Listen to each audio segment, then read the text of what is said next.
Now, it's no secret that Kenya's biggest foreign exchange earner by far is tourism. That's not debatable. It's just a fact. So when we learned this week that the budget for the tourism ministry is about to be slashed by almost half, we were shocked beyond belief. It's a surprise to all of us,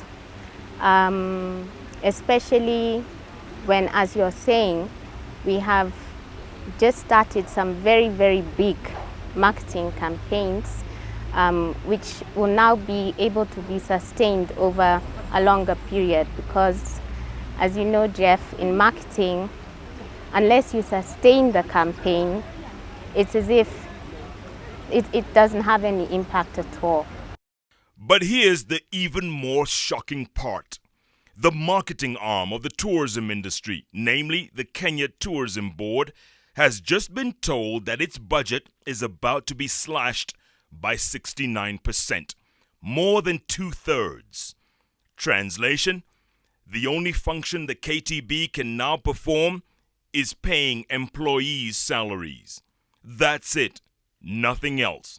It can't afford to advertise or display billboards or buy ad space in travel magazines, or most importantly, KTB can no longer afford to send its team of marketers to tourism trade fairs and similar functions where countries spend billions of dollars selling their national beauty. Every single thing that KTB has done, and especially the Ministry of Tourism actually, in the last 1 year, 2008 especially, and this first quarter, it will be like money being thrown away. Because we will not be able to sustain what we started.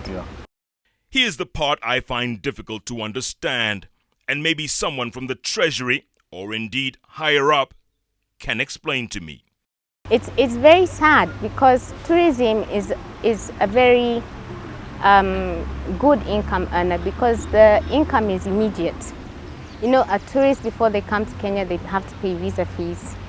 Then there's the landing fees from the airlines.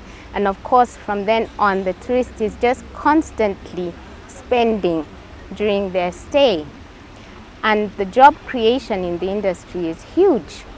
So why we would want to do this to an industry which for Kenya is God-given? Here's another one for you. Despite the post-election violence when pictures of Kenyans slaughtering each other were being beamed across the planet over and over again, the country still recorded some pretty impressive tourism numbers. This despite mass cancellations that almost crippled the industry. So now, when we've regained our momentum, when it's time to sell Kenya, the rug has been pulled from under the feet of the KTB. Somebody help me understand this. So why this is not being seen, I would say maybe not being really understood, I can't say. I think you can, Marianne, but you just don't want to say. This is what we mean when we say we have lost our ways as a nation, that we've misplaced our priorities. Here's another example of misplaced priorities. Coca-Cola, the largest and most profitable soft drinks company on the planet, had this dream of transforming one of the biggest eyesores and most dilapidated stadiums in the country, I'm of course talking about Nyayo Stadium, into a world-class facility. They signed a deal worth more than 110 million shillings and went to work giving the stadium a complete makeover, including a fresh coat of paint and, just as important, clean toilets, the very basics. All they asked for in return was the stadium to be renamed the Coca-Cola Stadium. But something ugly happened along the way. The sports ministry decided that renaming the stadium from Nyayo to Coca-Cola went against our so-called national heritage. And with the stroke of a pen, the deal was cancelled and the stadium was reverted back to its original name.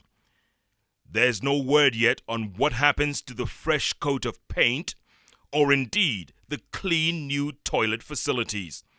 And of course, the refund of 22 million shillings Coca-Cola had already put down.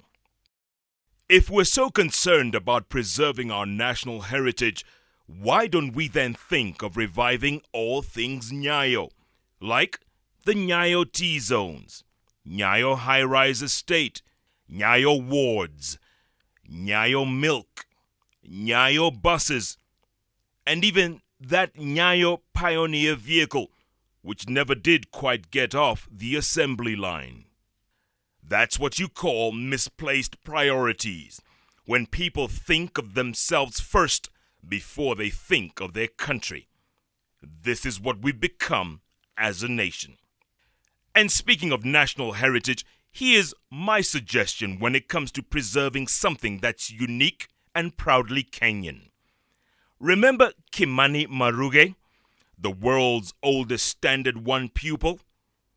At 80-something years old, he was able to successfully complete a couple of years of primary school before he was displaced, along with hundreds of thousands of others, in the post-election violence. But well-wishers were able to move him to an old people's home right here in Nairobi, where he was able to continue with his dream of becoming a veterinarian until recently, when he had to drop out of school because of illness. He probably can't afford his hospital bills right now, and with his dream deferred, he'll probably not be around for much longer. Now, if our priorities as a nation were in the right place, Maruge would be the country's living, breathing example of a national heritage. But then what do we do instead to occupy our spare time? Complaining about why U.S. President Barack Obama isn't coming to Kenya as part of his upcoming trip to Africa. Here's a newsflash for you.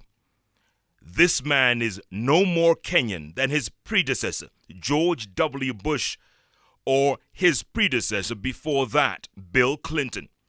Yes, his father was from here, but had Obama omitted that from his autobiography, Dreams from My Father, no one would have faulted him, because his so-called father never seemed to care about him or his American family. So let's not fool ourselves by crying over spilt milk and declaring that he's one of ours. He's not, and will never be.